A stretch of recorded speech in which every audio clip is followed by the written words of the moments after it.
Chers amis résistants, bonjour.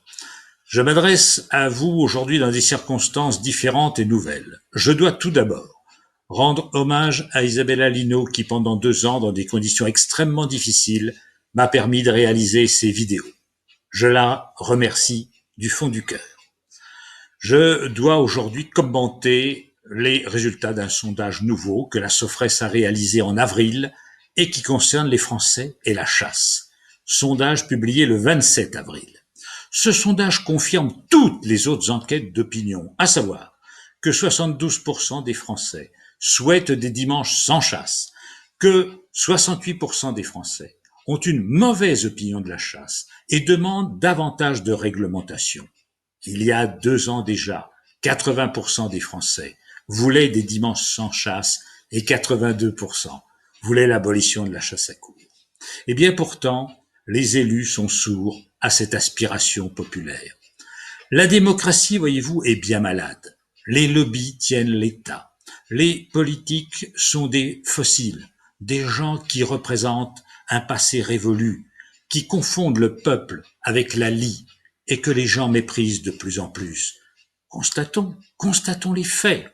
50% des Français s'abstiennent lors des élections actuellement.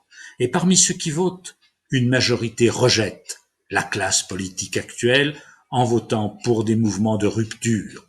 Et les gouvernants ne tiennent l'État que par une propagande indécente et des manipulations sur la dangerosité de tout opposant de quelque bord qu'il soit.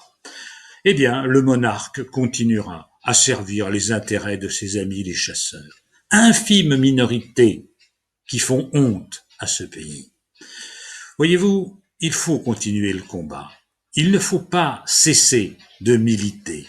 Je vous encourage à dénoncer la servilité des politiques qui cèdent devant tous les groupes de pression, que ce soit ceux de la chasse ici, que ce soit ailleurs ceux des pesticides, de l'argent facile, des pollutions, du béton, du bitume, de tout ce qui enlaidit ce monde, y compris des pièges à écolo que sont les champs d'éoliennes et les champs de photovoltaïque qui dévorent la forêt et les espaces naturels pour permettre à quelques filières de faire de l'argent, puisque c'est ça qui obsède notre monde et cette société. Mes amis, continuez le combat dans quelque conditions que ce soit.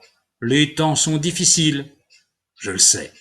Bon courage à vous et peut-être à bientôt.